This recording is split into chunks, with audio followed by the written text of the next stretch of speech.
Le problème des gravières, c'est en fait des carriers, donc des entreprises, ils exploitent sur la nappe phréatique d'Ariège, la plus importante nappe phréatique d'Ariège.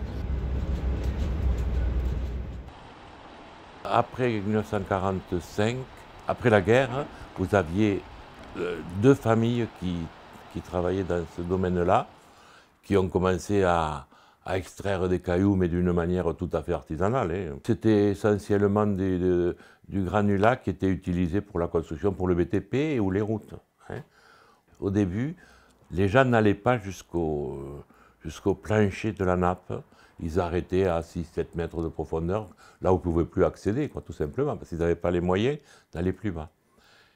Et ça, en 2009, ça a été terminé. En 2009, le préfet a accepté qu'ils aillent jusqu'au plancher de la nappe, c'est-à-dire extraire entièrement tous les granulats qu'il y avait dans la nappe elle-même.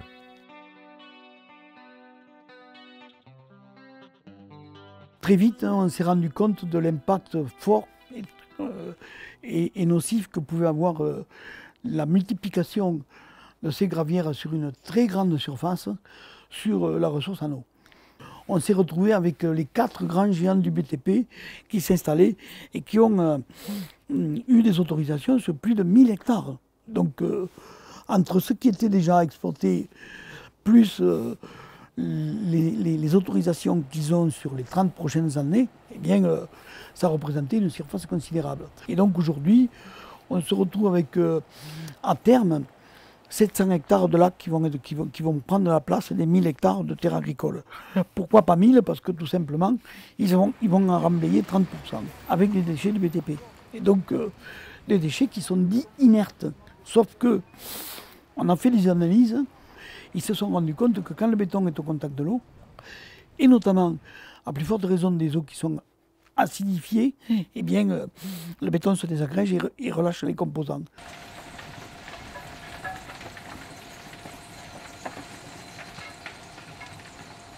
Sur notre territoire, donc la communauté de communes des Portes Ariège-Pyrénées, la communauté de communes, dans sa délibération, a voté le refus de l'extension des gravières. Ça, c'est un point très important.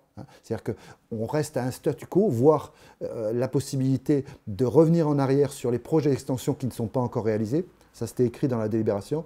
Et le deuxième point, c'était l'arrêt de l'enfouissement des déchets du bâtiment. Les plans locaux d'urbanisme sont uniquement communaux et effectivement, on a vu des maires, on voit des maires qui ont, dans les délibérations de leur conseil municipal, pris des positions fermes de refuser l'affectation de terrain permettant cette extension des gravières. Mais l'État, par le biais du préfet, peut passer au-dessus de cette décision locale.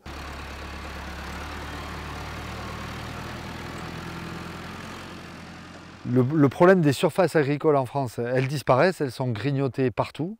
Et ici, localement, c'est les gravières qui mangent la surface agricole, quoi. Il y a vraiment la surface agricole disparaît et de très bonnes terres irrigables, facilement exploitables et très bonnes justement pour les légumes et les cultures de plein champ.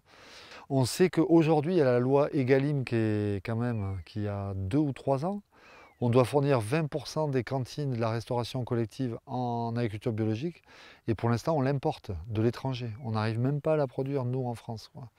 Et alors ici, à Toulouse, c'est des milliers de repas par jour.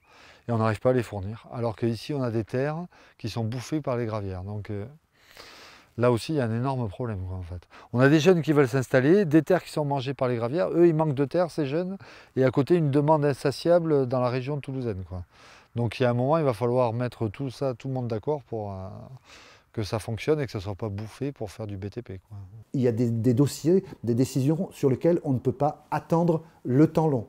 Il va falloir prendre des décisions rapides parce que l'impact, on le voit aujourd'hui, que ce soit au niveau de l'accès à l'eau, pour prendre le sujet qui nous occupe aujourd'hui, ou d'autres domaines, on ne peut plus attendre. Donc l'urgence qui est mise par certains acteurs, certains citoyens, certains militants, moi je la comprends tout à fait. Elle doit nous bousculer, elle nous dérange, mais elle doit nous permettre aussi de passer à un autre calendrier, à un autre échéancier.